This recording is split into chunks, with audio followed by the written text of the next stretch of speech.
कैसे हैं आप लोग। तो आज हम बात करने वाले हैं साल 2017 में आई एक डिस्टर्बिंग फिल्म कैनिबल फार्म के बारे में। फिल्म की स्टार्टिंग में हमें सैम नाम का एक लड़का दिखाया जाता है जो जंगल में खेल रहा था। तभी पड़ोस के दो लड़के उसके पास आके उसे बुली करते हैं। वो सैम को एक बोरी में बंद करके सिगरेट का धुआं उसके अंदर डालते हैं, जिससे सैम को काफी तकलीफ होती है। तभी एक लड़का अपनी जलती हुई सिगरेट उसके बोरे पे फेंक देता है, जिसकी वजह से उसमें आग लग जाती है। सैम के माता पिता जब ये देखते हैं तो वो भागते हुए सैम के पास जाते हैं, लेकिन तब काफी देर हो चुकी थी क्योंकि सैम का पूरा चेहरा जल चुका था। सैम की माँ अपने बच्चे को जला हुआ देख के बहुत दुखी होती है, तो वो अपने आप को जला के आत्महत्या कर लेती है। सैम का पिता इस हादसे से बहुत गुस्सा हो जाता है और उन बच्चों से बदला लेने का फैसला करता है, क्योंकि उनकी वजह से उसकी जिंदगी बर्बाद हो गई थी। सैम अपने चेहरे पे पट्टियां लगा के रखता है ताकि उसका फेस कोई देख ना सके, और उसकी माँ की लाश को उसके पिता ने घर में ही रखा था ताकि वो उसके साथ हमेशा रह सके। फिर हमें कुछ साल बाद की कहानी दिखाई जाती है जहाँ एक फैमिली ट्रिप पे जा रही थी। इस फैमिली में थे कैथरीन और उसका दूसरा पति विजली, और कैथरीन के 3 बच्चे सैम, टोबी और जेसिका। जेसिका वहां अपने पति कर्ट के साथ आई थी ताकि वो सभी उस ट्रिप का लुत्फ उठा सकें। वेस्ली ने इन बच्चों को कहा था कि वो ट्रिप पे किसी भी तरह का डिस्टर्बेंस नहीं चाहता है, इसीलिए उन सब में से कोई भी अपने साथ अपना फोन नहीं लाया था। रास्ते में वो एक जगह रुकते हैं जहां उन्हें हैंसल दिखता है, जो एक पागल आदमी की एक्टिंग कर रहा था। वो उससे पूछते हैं कि यहाँ ट्रिप बनाने की अच्छी जगह कौन सी है, तो हैंसल उन्हें बताता है कि यहाँ एक फार्म है जो कि बहुत बड़ा है, और अगर वो चाहे तो वहाँ पे वो ट्रिप पे जा सकते हैं। तभी वो उनके छोटे बेटे सैम को घूरने लगता है, जिससे सभी हैरान होकर वहां से चले जाते हैं। जब वो सभी अपने डेस्टिनेशन पे पहुंचते हैं तो देखते हैं कि वो जगह काफी खूबसूरत है। तभी सैम को वहां एक टेडी मिलता है जो कि काफी क्रीपी था। तो भी उस टेडी को उससे छीन लेता है और अपने पास रख लेता है, क्योंकि उसे हॉरर में काफी इंटरेस्ट था। रात को वो सभी फायर के आगे बैठ के बातें करते हैं, जहाँ जेसिका उन्हें बताती है कि वो और कर्ट वेगन है। इस पे विजली उन्हें कहता है कि मीट खाने में जो मजा है वो कोई और चीज खाने में नहीं है। थोड़ी देर बाद विजली जब वैन में जाता है तो वहाँ उसे एक फोन दिखता है, जिसे देख के उसे काफी गुस्सा आता है। वो बाहर जाके पूछता है कि ये फोन किसका है, तो टोबी उसे बताता है कि ये फोन उसका है। विजली उस फोन को फेंक के टोबी को डांटता है क्योंकि उसने एक रूल तोड़ा था। कुछ देर बाद जब ये सभी सोने जाते हैं तो कर्ट और जेसिका इंटीमेट होने वाले होते हैं, लेकिन तभी उन्हें सैम के चिल्लाने की आवाज आती है क्योंकि उसने गाड़ी के बाहर किसी को देखा था। जेसिका को लगता है कि शायद ये उसका वहम होगा, तो वो उसे अपने साथ सुला लेती है। थोड़ी देर बाद कर्ट जब बाहर सिगरेट पीने जाता है तो उसे विजली भी वहां मिलता है जो सिगरेट पी रहा था। तभी वो दोनों देखते हैं कि कैथरीन के टेंट में अचानक आग लग गई है, तो वो उसे बुझाने की कोशिश करते हैं। जेसिका किसी तरह आग में कूद के अपनी माँ को बचा लेती है और उन्हें मदद बुलाने के लिए कहती है, लेकिन किसी का फोन वहां पे मौजूद नहीं था, इसीलिए वो मदद नहीं बुला सकते थे। विजली उन्हें बताता है कि क्यों ना वो उस फार्म में जाके उस आदमी से मदद मांगे, तो सब राजी हो जाते हैं। अगली सुबह वो सभी उस फार्म में पहुंच के आवाज लगाते हैं कि तभी जेसिका इंसान की चमड़ी का मास्क पहने एक बंदे को देखती है जो चेन सॉ लेके उनके पास आता है। दोस्तों, ये बंदा सैमी था जो कि अब किलर बन चुका था।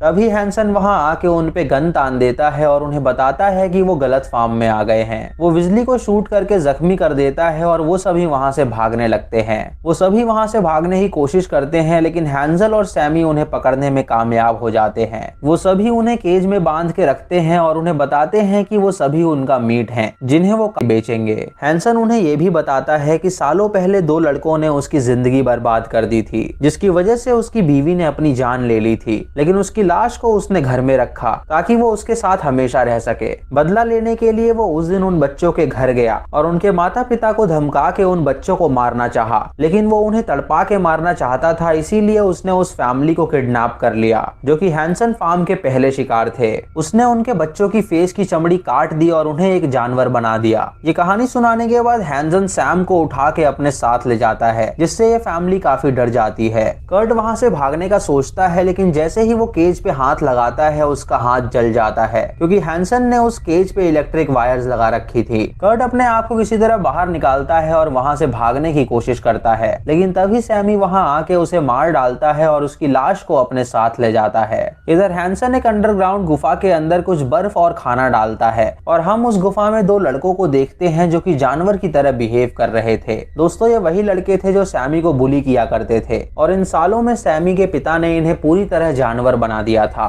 रात को हैंसन अपनी बीवी का कंकाल साफ करते हुए कहता है कि वो अब भी उससे उतना ही प्यार करता है और वो जल्द ही इस कैनिबल फार्म को छोड़ देगा और सैमी के साथ एक नई जिंदगी शुरू करेगा। इधर जब सभी सो रहे होते हैं तो सैमी वहां आके विजली को केज से बाहर निकालता है और विजली उसे डांटता है, जिससे हमें पता चलता है कि विजली उनसे मिला हुआ था, तभी वो उस फैमिली को वहां लेके आया। टोबी ये सब देख के अपनी माँ को इस बारे में बताता है तो उसे लगता है कि शायद टोबी झूठ कह रहा है। विजली हैंसन और सैमी को पीटता है क्योंकि उन्होंने उसे गोली मारी थी और केज में बंद कर दिया था। तभी वहां एक रेवरेंड आता है जो विजली को उसके काम के पैसे देता है और उसे बताता है कि मीट ईटर उसके काम से खुश हुआ। दोस्तों, इससे हमें पता चलता है कि मीट ईटर इन सब का मालिक है और ये सभी उसके लिए काम करते हैं। विजली जब अपने पैसे लेके वहां से जाने वाला होता है तो सैमी उस पे हमला करके उसके पैसे छीन लेता है और उसके बाद उसे केज में वापस डाल देता है और वहां से चला जाता है। कैथरीन विजली से पूछती है कि उसने उन्हें धोखा क्यों दिया, तो विजली उसे कहता है कि पैसा सबसे बड़ी चीज है।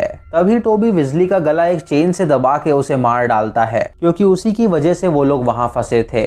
तभी सैमी वहां आके टोबी को अपने साथ ले जाता है और अपने टॉर्चर रूम में ले जाके उसे बांध देता है। वो एक आरी से उसकी फेस स्किन काटने की कोशिश करता है ताकि वो उसका मास्क बना के उसे पहन सके। तभी टोबी के हाथ एक रॉड लगती है जिसे वो सैम की गर्दन के आर पार कर देता है और एक एक्स से उस पे हमला करता है जिससे उसकी मौत हो जाती है। तभी टोबी को हैंसन की आने की आवाज आती है तो वो सैम को उसके बेड पे सुला देता है और खुद उसके बेड के नीचे जाके छुप जाता है। जब हैंसन वहां आता है तो उसे लगता है कि उसका बेटा सो रहा है, इसीलिए वो वहां से चला जाता है। इधर जेसिका अपनी माँ से कहती है कि वो विजली की डेड बॉडी से खून निकाल के उसे दे ताकि वो उस खून से इलेक्ट्रिसिटी को नष्ट कर सके। उसकी माँ पहले तो ये नहीं करना चाहती थी, लेकिन उसके बहुत कहने पर वो विजली का खून इकट्ठा करके उसे देती है और जेसिका उस खून को बैटरी पे फेंकती है जिससे वो बैटरी फ्यूज हो जाती है और केज में करंट आना बंद हो जाता है। उसके बाद जेसिका अपने आप को आजाद करती है और चाबी ढूंढने लगती है ताकि वो उस दरवाजे को खोल के वहां से भाग सके।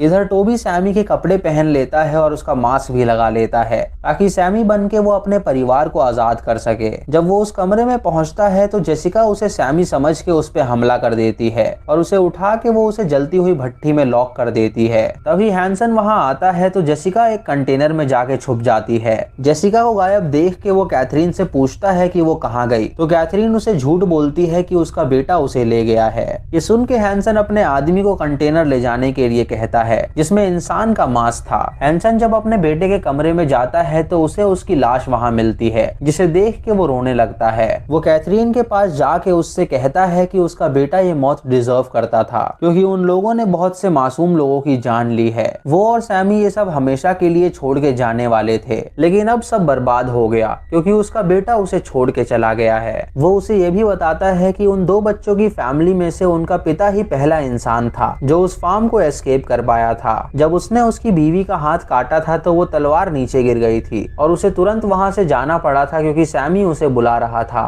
मौका देख के उसके पिता ने वो तलवार ले ली और उससे आजाद होने का सोचा। उसके पिता ने वहां पे अपना स्वार्थ देखा और अपने बच्चों का पैर काट के खुद को आजाद करके वहां से चला गया। इधर हम देखते हैं कि हैंसन ने सैम को उसी गुफा में बंद रखा था जहाँ पे वो दो जानवर लड़के रहते थे। इधर जेसिका अपने आप को कंटेनर से आजाद करती है और मदद के लिए जाती है जहाँ उसे एक घर दिखता है जिसके अंदर एक कपल रहता था। वो उनसे मदद मांगती है तो वो कपल किसी को कॉल करते हैं। तभी जेसिका देखती है कि उन कपल के डाइनिंग टेबल पे इंसान का मीट है और ये देख के वो समझ जाती है कि ये भी कैनिबल्स हैं जो उन सभी से मिले हुए हैं। जेसिका उन्हें धमका के पूछती है कि उन्होंने किसे कॉल किया था, तो वो आदमी उसे बताता है कि उन्होंने अपने मालिक मीट ईटर को कॉल किया था। जेसिका ये सुन के फैसला करती है कि वो इस रैकेट का सर्वनाश कर देगी। इधर कैथरीन देखती है कि उस आग की भट्टी में उसका बेटा टोबी है जो वहां से बाहर निकलने के लिए तड़प रहा है। कैथरीन उसे बाहर निकालना चाहती थी लेकिन वो भी मजबूर थी, इसीलिए वो कुछ नहीं कर पाती। इधर मीट ईटर जब उस घर में आता है तो जेसिका उसे किडनैप करके फार्म में ले जाती है। वो अपनी माँ को छुड़ाने के लिए एक हुक उसकी केज पे लगाती है ताकि वो उसका दरवाजा तोड़ सके, लेकिन उसकी माँ उस हुक को भट्टी के दरवाजे पे अटका देती है ताकि टोबी वहां से आजाद हो सके। जब जेसिका गाड़ी आगे बढ़ाती है तो उस भट्टी का दरवाजा टूट जाता है और टोबी उसके अंदर से बाहर निकलता है, जो कि पूरी तरह जल चुका था। तभी हैंसन वहां आ जाता है तो टोबी उस पे हमला कर देता है। तभी जेसिका वहां आके टोबी को शूट करके मार डालती है। कैथरीन उसे बताती है कि वो उसका भाई था और ये जान के जेसिका को बहुत दुख होता है। उसके बाद वो मीट ईटर को हैंसन को दिखाती है तो हैंसन देखता है कि मीट ईटर और कोई नहीं बल्कि उन दो लड़कों का पिता है जो वहां से भाग निकला था। मीट ईटर उसे बताता है कि यहाँ से भागने के बाद उसने बदला लेने का सोचा, इसीलिए उसने ये प्लान बनाया कि वो इंसान के मीट का बिजनेस करेगा और इस काम के लिए उसने उसके फार्म को चूज किया ताकि वो दोनों बाप बेटे उसके लिए काम कर सके। हैंसन ये सुन के हैरान हो जाता है और उसे कहता है कि वो एक ईविल है। तभी जेसिका मीट ईटर से उन लोगों के नाम पूछती है जो उसके क्लाइंट्स थे। जब मीट ईटर उसे नाम नहीं बताता तो जेसिका उसके मुंह में गर्म पानी डाल देती है जिससे उसका मुंह जल जाता है। जेसिका उससे कहती है कि उसके बेटे अब भी जिंदा हैं और अगर वो उसे उसके क्लाइंट्स के नाम बता देगा तो वो उसे उसके बेटों से मिलवाएगी। मीट ईटर ये सुन के उन सबके नाम दे देता है क्योंकि वो अपने बेटों से मिलना चाहता था, लेकिन उसे ये नहीं पता था कि उसके बेटे खुद कैनिबल बन चुके हैं। जेसिका उसे उसके बेटों से मिलने के लिए भेजती है और उसके बेटे उसे काट के खा जाते हैं। जेसिका अपने भाई सैम को वहां से निकालती है और उसे अपनी माँ के साथ घर भेज देती है। उसके बाद वो उन सभी लोगों को बंदी बनाती है जो इंसान का मीट खाया करते थे। वो उन्हें बताती है कि अब वो जिंदगी भर यहीं पे बंद रहेंगे और उन्हें खाना तक नसीब नहीं होगा। वो हैंसन को भी भट्टी में डाल देती है ताकि वो जल के मर जाए और उसके बाद वो फार्म को पूरी तरह लॉक करके बैठ जाती है। वो अपनी गन में कुछ बुलेट्स डालती है और मूवी खत्म हो जाती है। यानी दोस्तों शायद उसने सुसाइड कर लिया होगा। तो दोस्तों ये थी इस फिल्म की कहानी, जहां एक फैमिली बर्बाद होने के कारण साइको बन गई थी। वो लोगों का मीट खाते थे और उसे